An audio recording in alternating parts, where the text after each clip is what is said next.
Je voulais commenter un certain nombre de chiffres tels que les a présentés Gilles Artigue qui, quand même, pour moi, sont des indicateurs qui sont inquiétants.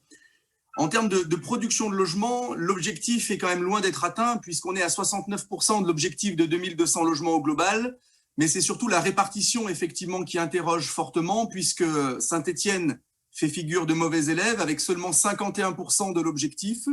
Et au contraire, on a un certain nombre de communes périurbaines qui ont un taux supérieur à 100% de l'objectif, 112%. On y voit là donc la poursuite de la périurbanisation qui favorise la consommation d'espace et accroît les besoins en déplacement, ce qui porte atteinte à la fois à l'environnement et au reste à vivre des ménages, puisque l'argent dépensé pour les déplacements n'est pas de l'argent qui reste dans le ménage.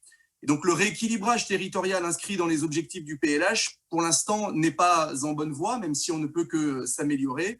Et là où on se rejoint, Monsieur le Président, c'est qu'effectivement, le PLUI qui est en cours d'élaboration doit impérativement favoriser la revitalisation des centres-villes, dont prioritairement celui de Saint-Étienne et effectivement des villes des vallées de l'Ondaine et du Gier.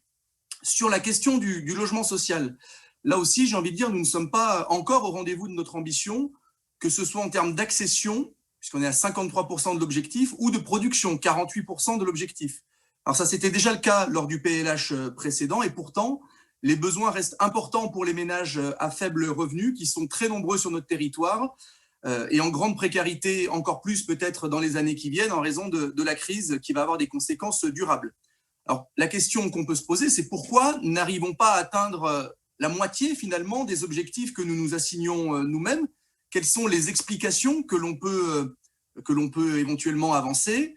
Moi, j'en apporte une parmi d'autres. Ne peut-on pas penser, en matière de logement social, que les décisions prises à Saint-Étienne de ne plus construire de logements sociaux, même si nous sommes revenus depuis, dans l'espoir, revenus sur cette décision, dans l'espoir d'inciter les bailleurs sociaux à aller construire ailleurs, eh bien, tout simplement, ne fonctionnent pas. Et là aussi, j'espère que la création d'un nouvel office métropolitain permettra de trouver les bonnes réponses, en tout cas les bons moyens pour atteindre les objectifs affichés.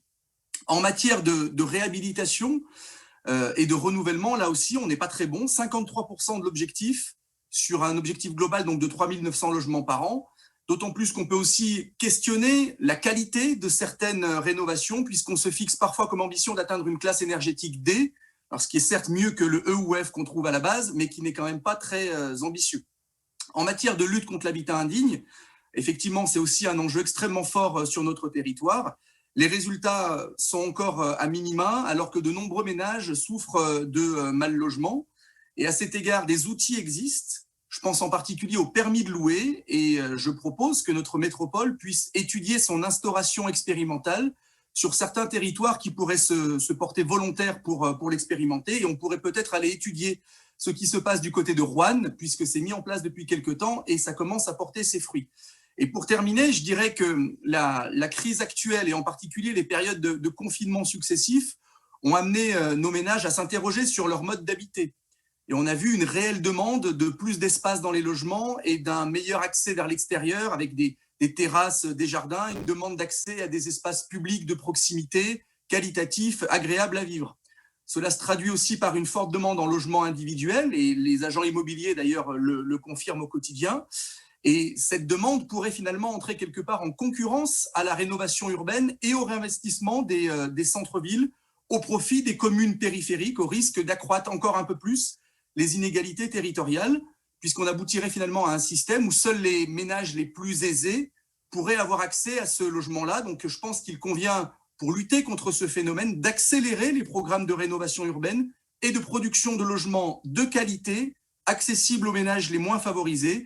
Et j'espère qu'on pourra s'assigner ces objectifs dans les prochains documents, que ce soit le PLH ou le PLUI.